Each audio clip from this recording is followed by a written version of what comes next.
Bonjour à tous. Alors merci Philippe pour le thème de l'introduction. J'espère qu'après tous ces chants joyeux, vous êtes réveillés, parce que ça va être le thème de ce matin. Je vous propose de continuer du coup sur les messages que Jésus a envoyés aux églises et parler de celui qu'il a envoyé à l'église de Sardes en Apocalypse 3. Écrit à l'ange de l'église qui est à Sardes. Voici le message de celui qui a les 7 esprits de Dieu et les 7 étoiles. Je connais tout ce que tu fais. Les gens croient que tu es vivant, mais tu es mort. Réveille-toi. Rends plus solide ce qui reste vivant en toi, mais risque de mourir. J'ai constaté que tes actions ne sont pas parfaites aux yeux de mon Dieu. Rappelle-toi donc l'enseignement que tu as reçu et entendu. Garde-le et change de vie. Si tu ne te réveilles pas, je viendrai te prendre par surprise, comme un voleur. Tu ne sauras pas à quel moment je viendrai. Pourtant, quelques-uns parmi vous, à Sardes, n'ont pas sali leurs vêtements. Ceux-là viendront avec moi en vêtements blancs, parce qu'ils le méritent. Ainsi, les vainqueurs porteront des vêtements blancs. Je n'effacerai pas leur nom du livre de vie. J'affirmerai devant mon Père et devant ses anges, ces personnes m'appartiennent. Celui qui a des oreilles, qu'il écoute ce que l'Esprit Saint dit aux églises. Alors j'aime bien commencer en situant un peu le contexte, parce qu'il éclaire toujours la lettre et permet d'en saisir les subtilités. La vieille ville de Sardes, c'est une ville, donc en Asie mineure comme les autres églises, qui avait une position bien protégée. Un fleuve, le Pactole, donnait des gorges profondes sur 3 côtés. Elle était donc facile à défendre. Elle était principalement connue pour l'un de ses rois, le fameux Crésus, qui tira d'immenses richesses de l'or que transportait le Pactole, le fleuve. Mais même si elle était très fortifiée, la ville a été prise 2 fois de nuit, par Alexandre le Grand et par Cyrus, qui passèrent par un côté du précipice non gardé. Et on comprend donc l'avertissement de Jésus. Si tu ne te réveilles pas, je viendrai te prendre par surprise comme un voleur. C'est quelque chose qui leur parlait tout particulièrement. Mais Sardes a fini par être conquis par les Romains et peu à peu, elle a perdu son influence par rapport à Pergame. Quant à l'église de Sardes, on ne connaît pas grand-chose de cette église. On ne connaît pas ses origines, mais a priori, ce qui s'est passé, c'est qu'elle a connu le même destin que la ville. Un passé glorieux, mais elle avait trop confiance dans sa position bien défendue et elle s'est endormie. Et elle a fini par succomber aux attaques de l'adversaire, là où elle ne s'y attendait pas. Même si elle passait pour vivante, l'église était toujours là, les gens venaient toujours, elle avait perdu son identité chrétienne. Nous sommes en train de parler d'une église qui est en train de mourir. Les enseignements ont été oubliés, et seuls quelques restes de foi et de doctrine restent. Comment se présente Jésus à l'église de Sardes? Voici le message de celui qui a les 7 esprits de Dieu et les 7 étoiles. Je connais tout ce que tu fais. Je connais tout ce que tu fais. Comme pour d'autres églises, Jésus se présente comme le vrai juge. Devant lui, c'est pas une histoire d'apparence, c'est pas une histoire de montrer de quoi est-ce qu'on ressemble. Il n'y a pas besoin devant Jésus de circonstances atténuantes, de justification. L'Église est en train de mourir parce qu'en même temps, les personnes influentes sont parties. Non. Jésus discerne directement à la fois la situation de l'Église, très triste, les gens croient que tu es vivant, mais tu es mort, et à la fois l'espoir. Pourtant, quelques-uns d'entre eux parmi vous, à Sardes, n'ont pas sali leurs vêtements. Moi, je trouve que ça peut nous faire réfléchir par rapport au regard que nous avons, à la fois sur nous-mêmes, mais aussi, bien souvent, sur les autres. Est-ce que je suis un chrétien en bonne santé? Est-ce que mon frère ou ma sœur est un chrétien en bonne santé? Les apparences ne sauvent pas, et Jésus ne les considère même pas. Est-ce que vous venez tous les dimanches à l'église? Bon, c'est pas un bon indice. Est-ce que Vous êtes quelqu'un dont on va parler en bien, qui va faire des actions concrètes, etc. C'est pas un bon indice. Ce qui est important, c'est au fond de votre cœur. Que vous dit l'Esprit de Dieu? Est-ce que vous êtes vivant ou est-ce que vous êtes mort? C'est cette question-là qui est importante. Et c'est pour ça que Jésus nous encourage à ne pas juger les autres, car cette question, seuls nous-mêmes pouvons y répondre. On peut aussi mettre en parallèle la présentation de Jésus à l'église de Sardes par rapport à l'église d'Éphèse, où elle se ressemble beaucoup. Dans l'église d'Éphèse, Jésus se présentait comme celui qui avait les sept étoiles et les 7 chandeliers. Ici, nous avons les 7 étoiles et les 7 esprits de Dieu. Les chandeliers représentent le témoignage du chrétien sur la terre. Et les 7 esprits de Dieu interviendront plus tard dans l'Apocalypse. Ils interviendront pour le jugement. Si l'église de Sardes est encore dans le temps de la grâce, réveille-toi, réveille les restes qui risquent de mourir. Il est encore possible. Tout est encore possible. Il n'y a pas de jugement encore. Mais Jésus la prévient de l'endroit où ses actions vont la mener. Il la prévient qu'elle n'est plus digne d'être un témoignage, qu'elle n'est plus digne d'être le sel et la lumière du monde. Sa priorité maintenant, c'est de se concentrer sur elle-même, de revenir à l'enseignement de Jésus, de retravailler ses actions. Et là, elle sera capable de nouveau de briller comme des flambeaux dans le monde. Jésus voulait réveiller cette Église. Il voulait la réveiller parce que si leurs œuvres étaient loin d'être parfaites, le pardon et la purification, on en avait parlé pendant la scène, sont des choses qui existent toujours. Il n'y a pas d'Église condamnée. Et il n'y a pas d'Église non plus qui sera tout le temps justifiée. C'est ce que certaines personnes pensent et c'est ce que les gens de Sardes pensaient. Nous avons des glorieux ancêtres, nous avons une Église qui a un grand vécu.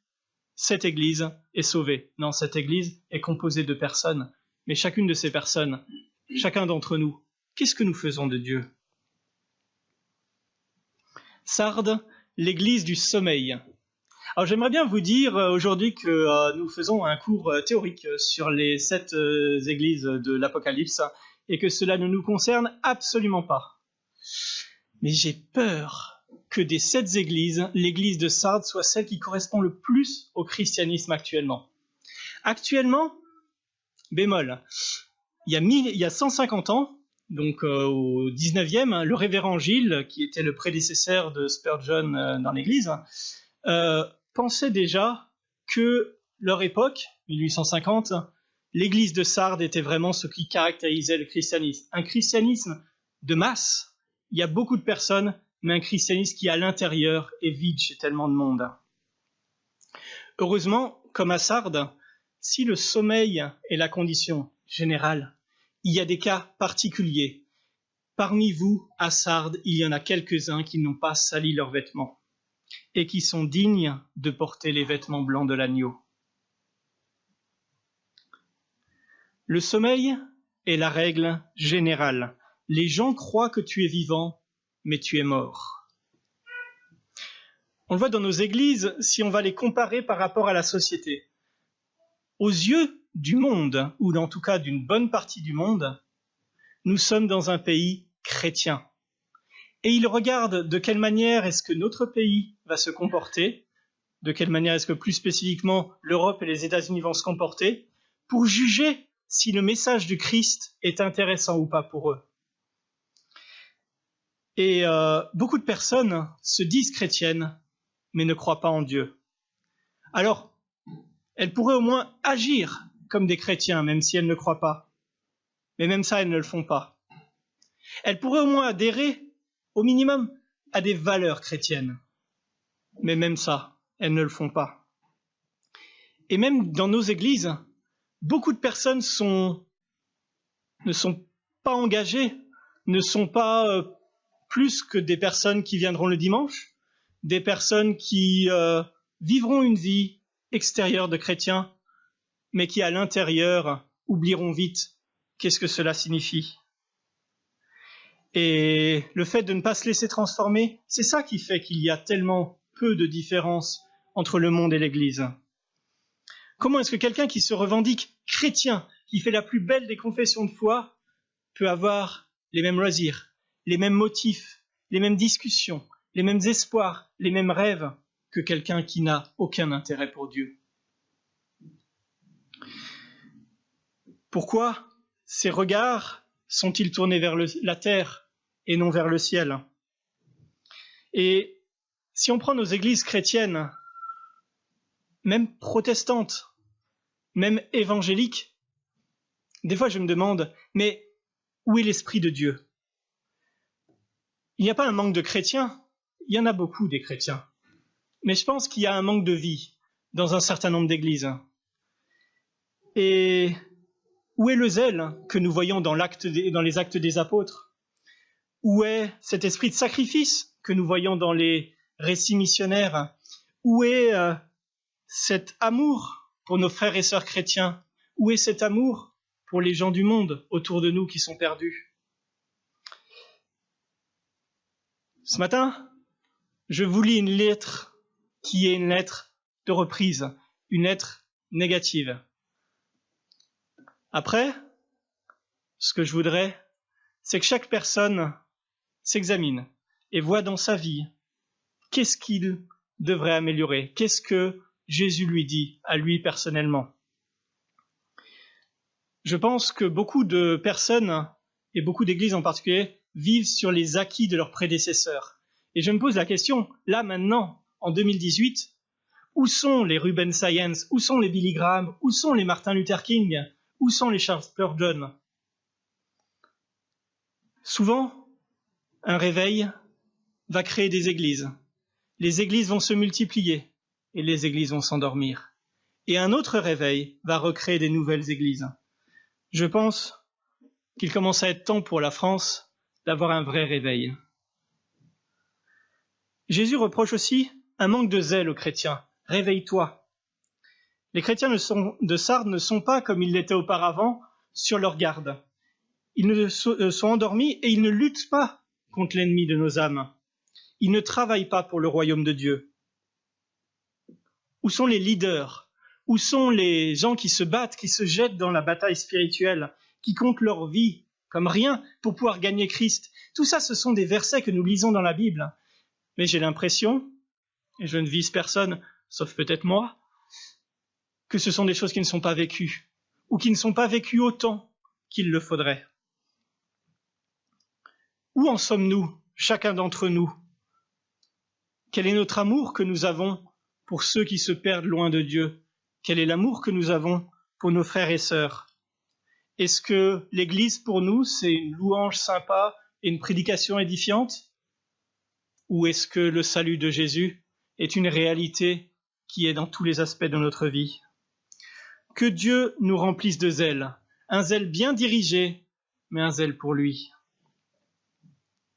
En tant que chrétiens, nous avons un espoir, nous avons une destinée, nous avons une mission à accomplir sur terre. Nous ne sommes pas juste sauvés une fois et on n'en parle plus et nous avons sur notre papier d'identité « je suis chrétien ». Non, nous sommes chrétiens pour une mission. L'Église de Sardes, le troisième reproche, est qu'elle ne fait pas attention au reste qui risque de mourir. Rends plus solide ce qui reste vivant en toi, mais risque de mourir. Nous sommes frères et sœurs en Christ. Nous sommes co-héritiers. Nous sommes tous au bénéfice de la grâce de Dieu. Et pourtant, j'ai l'impression qu'il y a souvent un manque de solidarité envers les chrétiens qui sont en état de faiblesse. Nous sommes dans un monde, c'est l'une de ses caractéristiques principales, qui pense principalement à lui. Et je pense qu'il y a une traduction de cela aussi dans notre Église. Alors je sais, à Annemasse, il y a de nombreux cas de solidarité et c'est super. Mais je voudrais vous encourager à persévérer dans cette voie. Je vais vous donner un exemple. Il y avait une dame dans une autre église qui avait donné beaucoup de son temps et de son énergie et qui était bien investie dans l'église et qui a fini par tomber malade. Personne n'est venu la visiter. Elle n'était plus sur le devant de la scène, elle est partie des soucis des gens. Je vais vous donner un autre exemple. Il y avait un chrétien dans une autre église qui se posait des questions, qui avait des doutes sur sa foi, qui se remettait en cause et ne savait pas vers qui il pourrait, vers quels frères et sœurs il pourrait aller parler vraiment, lui confier ses doutes et pouvoir les surmonter. Il a dû faire ça tout seul. Notre Dieu n'éteint pas le lumignon qui fume. Nous aussi, ayons un souci pour chacun de nos frères et sœurs. Ceux dont la foi faiblit, dont les décisions sont mauvaises, comment les raffermir, comment les remettre sur le droit chemin? Pas en les condamnant, doctrine abstraite, voilà le verset qui t'explique à quel point est-ce que tout ce que tu fais c'est pas bien. Non, mais l'amour que nous pouvons avoir. Et si quelqu'un est dans le péché, c'est notre tâche à nous de pouvoir prier pour lui et de prier pour lui par rapport à l'amour que nous avons pour lui. Nous avons un frère et sœur qui est dans une situation où nous pourrions très bien être nous-mêmes. Comment Dieu peut-il l'aider? Comment Dieu peut-il l'aider aussi peut-être par moi? Et encore une fois, je me parle aussi à moi-même, car j'ai beaucoup de mal à aller parler aux gens et à aller ne pas être dans la condamnation, mais être vraiment concret et voir de quelle manière est-ce que je peux encourager, édifier quelqu'un qui est dans le besoin. Au contraire, nous allons avoir d'autres chrétiens qui vont être dans une droiture extrême. Et ces personnes-là, on va souvent les condamner parce qu'ils sont dans le jugement, ils sont trop durs. Non. Ces chrétiens-là, si c'est l'amour de Dieu qui les conduit dans la justice extrême, si c'est l'amour de la parole de Dieu et le fait, voilà, c'est ça qu'il faudrait parce que c'est ça que la Bible dit, ces personnes-là sont un bien pour l'Église. La droiture, c'est ce que Dieu nous demande. Et il nous demande l'amour aussi. Alors pourquoi est-ce que nous avons ce passage sur Sardes aussi terrible? Car nous risquons de mourir dans le monde. Jésus nous apprend dans la parabole du semeur qu'il est possible de se laisser étouffer par les soucis du monde et mourir. Ce n'est pas abstrait. Nous sommes ici à l'église d'Annemasse, héritière des églises libres, héritière de la Réforme, héritière du christianisme originel. Bravo! Mais nous, concrètement, nous ne sommes pas, Pascal nous expliquait lors de l'accueil des nouvelles personnes l'histoire de l'Église et ce qui s'est passé il y a 50 ans. Nous, aujourd'hui en 2018, c'est nous l'Église. Par nous-mêmes, comment est-ce que nous pouvons la faire avancer? Comment est-ce que nous pouvons nous entraider les uns les autres? Comment est-ce que nous pouvons vivre la vie que Dieu nous demande de mener? En 4e point, Jésus rappelle l'importance de la doctrine. Rappelle-toi donc l'enseignement que tu as reçu et entendu, garde-le et change de vie. Voilà son conseil pour l'église de Sardes.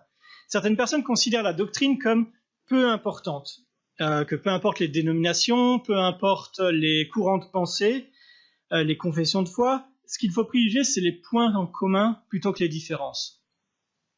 C'est beau et c'est tout à fait vrai pour tout ce qui n'est pas important. Mais l'actualité nous rappelle à quel point est-ce que certaines personnes, que ce soit parmi les réformés, que ce soit dans l'Église catholique, utilisent ce mécanisme de pensée pour discuter avec des vrais dialogues, avec des gens qui n'ont aucun intérêt pour Dieu. Élection, prédestination, persévérance jusqu'à la fin, colère de Dieu, enfer éternel, ce sont des doctrines qu'on n'aime pas. Mais la Bible est pleine de toutes ces choses. L'épée du chrétien, c'est la parole de Dieu, et c'est aussi sa boussole. Nous avons besoin de doctrine, nous avons besoin de droiture, nous avons besoin de savoir dans quel endroit aller et dans quel endroit ne pas aller. Mais rappelons-le aussi, la doctrine est liée à l'amour. Jésus disait en Jean 14,15, « Si vous m'aimez, suivez mes commandements. » La doctrine est éclairée par l'amour, car c'est l'amour de Dieu pour les hommes qui a conduit à la création de la loi. Pourquoi est-ce que Dieu a donné autant de règlements au peuple d'Israël? C'est par amour pour eux, c'est pour leur bien. Et les commandements que Dieu nous donne du début à la fin de la Bible sont pour notre bien. c'est aussi l'amour pour son frère, comme je disais, qui devrait conduire le chrétien à aller rappeler à l'ordre l'un de ses frères et sœurs. Donc, si c'est trop dur de suivre un commandement de Dieu, posons-nous la question. Est-ce que je l'ai bien compris? Ou est-ce que je l'ai mal compris et j'essaye par moi-même de rajouter quelque chose que Dieu ne me demande pas? Ou alors, est-ce que j'essaie de faire par moi-même, par mes propres forces, comme si j'étais capable de respecter du début à la fin toute la loi? Et nous savons tous que nous n'en sommes pas capables. Si la loi est trop dure, je pense que c'est que nous ne l'avons pas compris. Le 5e point, des actions imparfaites. J'ai constaté que tes actions ne sont pas parfaites aux yeux de mon Dieu. Nos actions sont imparfaites. Que c'est vrai. Alors nous, on est très bons pour aller trouver chez les autres ce qui ne va pas. Alors là, je vais vous donner des exemples. Laissez-moi vous parler de quelques autres églises. Laissez-moi vous parler des catholiques, j'aime beaucoup les catholiques. Marie, le pape, là c'est facile. Directement, ils sont dans l'erreur, c'est terrible. Les réformés, absence de doctrine. Ils suivent rien du tout, non, alors là. C'est facile, n'importe quoi. Mais quelle dénomination, quelle église n'a pas sali ses vêtements? Et nous, à Annemasse, est-ce que nous pensons être dans le vrai? Est-ce que nous pensons être une église parfaite? Non, on ne le pense pas. Mais des fois, quand on nous entend parler, je pense que certaines personnes pensent que nous le pensons. Nous sommes si loin de ce que Dieu attend de son église. C'est facile de le voir chez les autres, mais voyons aussi dans notre église. C'est pour ça, j'aime bien, on a déjà démarré, on va continuer le programme Vitalité. Je pense que ça, c'est quelque chose de bien, parce que ça, c'est réfléchir à son église et à voir qu'est-ce qui, dans notre église, ne va pas et qu'est-ce qu'il faudrait corriger. Pourquoi est-ce que les œuvres, des fois on en parle, là Jésus reproche les œuvres imparfaites, des fois on parle de la foi en premier et les œuvres qui en découlent. Moi je pense qu'il y a une différence entre les œuvres que Dieu nous demande, qui sont des œuvres parfaites, et les œuvres que nous, quelquefois, on se rajoute tout seul. Et ces œuvres-là ne sauvent personne. C'est la foi seule qui sauve. Mais Dieu nous demande d'accomplir des œuvres pour lui. Si souvent nos actions sont mauvaises, la solution que Jésus donne, c'est le rappel de l'enseignement, puis le fait de changer de vie, changer de direction et retourner vers Dieu. Pourtant, quelques-uns parmi vous à Sardes n'ont pas sali leurs vêtements. Si dans le cas général, il faut quand même avouer que c'est un passage sombre, dans le cas particulier, il est plein d'espoir. On voit la grâce de Dieu. Quelques-uns, si peu, surtout ceux qui se revendiquent chrétiens, n'ont pas sali leurs vêtements et sont dignes de porter les vêtements blancs du royaume de Dieu. Si peu, mais ils existent, même à Sardes. Et des fois, on est corporatiste. On va penser à notre église en premier. Et on va penser que les autres églises sont Sardes. Nous, on est Philadelphie. Mais même à Sardes, quelques-uns n'ont pas sali leurs vêtements. Même chez les catholiques, il y a des évangéliques. Et nous avons chanté de la louange catholique. Et beaucoup de catholiques espèrent le retour de Jésus et un réveil pour la France. Et cela doit nous rendre critiques sur le corps de Jésus, sur l'Église. Mais cela doit nous rendre pleins d'amour et en l'absence totale de préjugés sur les autres chrétiens. Souvent on dit ils sont trop, ils sont pas assez. Non, arrêtons ça. Quand nous serons au ciel, nous verrons une multitude de personnes où on n'aurait pas misé grand-chose sur leur église, y compris des personnes de Sardes. Des fois, on peut être découragé d'être en aussi petit nombre, et comme Élie, crier à Dieu, mais nous sommes les seuls. Et qu'est-ce que Dieu lui a répondu? J'ai gardé 7000 personnes qui n'ont pas plié leurs genoux devant Baal. Pensons à tous ces chrétiens qui sont fidèles de partout et soyons encouragés. On a fait un dimanche spécial sur l'église persécutée avec Portes ouvertes. On a fait un dimanche où on a parlé des pays défavorisés avec le sel. Laissons-nous encourager par ces chrétiens là-bas, qui existent sur tous les pays du monde. Même en Arabie Saoudite, il y a des chrétiens. Laissons-nous encourager par le plan merveilleux de Dieu. Le plan merveilleux de Dieu, c'est un étroit chemin qui mène à Dieu. Et rares sont ceux qui l'empruntent. Mais l'Apocalypse nous donne une vision de cette multitude de toutes langues, de toutes confessions qui est réunie pour chanter la gloire de Dieu. Mais ce passage, je pense, nous encourage aussi à se poser notre question personnellement. De quelle couleur sont mes vêtements ? Est-ce que je fais partie de ces quelques-uns qui ont des vêtements blancs, ou est-ce que je fais partie de ceux qui les salissent ? Peu importe qui nous sommes, jeunes, vieux, engagés depuis longtemps, chrétiens de fraîche date, plein de succès aux yeux du monde, plutôt en position d'échec, peu importe, soyons actifs, soyons pleins de zèle pour Dieu, soyons consacrés, soyons pleins de foi, soyons dans la prière. Seuls quelques chrétiens sont engagés dans le combat. Mais si vous avez un match, si vous avez une équipe pleine de stars, je ne citerai personne parce que j'aime pas beaucoup cette équipe, personne n'a besoin de compter sur les autres. Chacun peut être individuel et jouer en se disant, si je rate, quelqu'un derrière moi ira récupérer le ballon. Mais si vous êtes la seule star de l'équipe et que tous les autres sont un niveau en dessous, il y a une phase d'attaque, vous foncez au but. Un repli, vous allez en défense pour aider. Vous passez par le milieu, vous faites une passe décisive. Vous faites tout. En tant que chrétiens, nous sommes peu nombreux.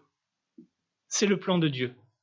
Ceux qui croient sont beaucoup moins nombreux que ceux qui ne croient pas. Mais ça devrait nous encourager à être plus actifs et plus consacrés pour Dieu, pour les œuvres que Dieu nous appelle à faire, encore une fois, et pas pour n'importe quelle œuvre.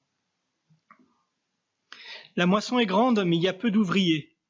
Prions aussi que Dieu puisse envoyer plus d'ouvriers. Prions à Dieu de purifier nos églises. Prions à Dieu de réveiller notre pays. Et Jésus termine sa lettre en parlant de son retour. « Si tu ne te réveilles pas, je viendrai te prendre par surprise, comme un voleur. Tu ne sauras pas à quel moment je viendrai. » Dans chacune des lettres, Jésus annonce son retour. Là, c'est comme un voleur qu'il s'annonce. Nous ne savons pas quand il reviendra. Alors c'est important d'être prêt. À Sardes, les gens n'étaient pas prêts. Ils conservaient leurs vêtements sales, sans savoir que Jésus allait peut-être arriver bientôt. Quand le voleur est là, il est trop tard. C'est une image qui revient souvent. On peut l'avoir en Thessaloniciens, on peut l'avoir dans les Vies Vierges, on peut l'avoir dans le maître de maison qui sommeille. Le retour de Jésus, bientôt, c'est une réalité qui se retrouve dans tout le Nouveau Testament. Si quelque chose est à corriger, c'est à corriger maintenant. Est-ce que nous avons peur des fois du retour de Jésus ? Alors si nous ne sommes pas sauvés, nous devrions. Si cette question est en suspens, si Dieu reste pour nous quelque chose où on hésite, on ne sait pas si vraiment c'est quelque chose pour nous ou si c'est quelque chose qui concerne plutôt les autres, c'est une question importante à se poser maintenant. Plus tard, on le sait tous, ça veut dire jamais. Et cette question est suffisamment importante pour avoir besoin de se la poser. Mais si au contraire nous sommes sauvés, alors rappelons-nous que ce n'est pas un billet pour le ciel que nous laissons dans un tiroir. Si vous êtes américain, peu importe où vous travaillez sur la planète, il y a un moment dans l'année où vous allez penser à votre pays. C'est le moment de payer vos impôts. Et nous, en tant que chrétiens, de la même manière, Dieu nous a donné une destinée à accomplir. Il nous a donné une mission. Nous ne sommes pas là pour attendre son retour. Nous sommes là pour accomplir la mission qu'il nous a donnée de faire. Et Jésus continue, « Ceux-là viendront avec moi en vêtements blancs parce qu'ils le méritent. Ainsi les vainqueurs porteront des vêtements blancs. Je n'effacerai pas leur nom du livre de vie. J'affirmerai devant mon Père et devant ses anges, ces personnes m'appartiennent. » Si le retour de Jésus sera une catastrophe pour tous ceux qui ont pensé que ce n'était que des histoires et que Jésus n'existait pas, pour nous, ça sera le plus beau jour. Jésus dit, ceux-là viendront avec moi. Est-ce qu'il y a de plus belles récompenses à espérer que de marcher avec Jésus? Contrairement au voleur qui vient pour détruire, ceux qui le méritent auront un sauveur qui viendront les amener auprès du Père. Toutes les questions que nous nous posons, que nous ne comprenons pas, ce jour-là, nous pourrons les poser. Les choses où on voyait le plan, mais on voyait surtout les efforts qu'il fallait faire pour être dans le chemin de Dieu, tout cela sera oublié. La lutte contre le péché, où notre ancienne nature, toujours, revient nous faire tomber, tout cela sera oublié. Nous serons dans la présence de Dieu pour l'éternité. C'est la plus belle récompense qui nous attend, la communion avec Dieu. Nos vêtements blancs, sans aucune tache, nous ont été donnés par Jésus. C'est la justification par la foi en Jésus. Ce sont des vêtements de fête pour assister aux noces de l'agneau. Rien n'est comparable à la joie de là-haut. En conclusion, je voudrais vous rappeler que le sommeil nous menace tous. Le doux repos dans les draps du monde, le réveil qui sonne et le repos qui continue, loin de la marche avec Jésus. Et malheureusement, c'est le cas de beaucoup d'églises aujourd'hui. Mais ce n'est pas une fatalité. Réveillons-nous, soyons consacrés à notre Dieu, raffermissons ceux qui risquent de mourir. Nous avons une mission de représentation, être le sel et être la lumière du monde. Ce n'est pas ce que Dieu demande au pasteur ou au président de l'association, c'est ce que Dieu demande à chacun d'entre nous. Et il nous demande de briller comme un flambeau dans le monde, portant la parole de vie. Quand le match démarre, les joueurs ne se disputent pas pour savoir qui est le meilleur ou qui est le moins bon. Non, les joueurs jouent tous ensemble, car ils savent qu'il n'y a qu'un seul adversaire, le diable, et qu'un seul capitaine, notre Seigneur Jésus. Prions notre Dieu de multiplier la qualité et la quantité des chrétiens, et que Dieu puisse, chacun d'entre nous, nous fortifier, que nous puissions abandonner les vêtements sales de nos propres intérêts et revêtir les vêtements blancs du royaume de Dieu, que nous puissions être à fond pour Dieu, que nous puissions nous replonger dans les commandements de Dieu, dans ce qu'il nous demande, que nous puissions les appliquer, que nous puissions nous entraider entre chrétiens, que nous puissions nous tirer les uns et les autres ensemble vers le ciel et sortir de nos églises pour briller dans notre pays et montrer la bonne nouvelle de la réconciliation avec Dieu. La fin de l'année arrive et s'il y a une bonne résolution qui vaut la peine d'être prise, je pense que c'est le fait d'être des chrétiens consacrés à Dieu, remplis d'amour pour notre prochain.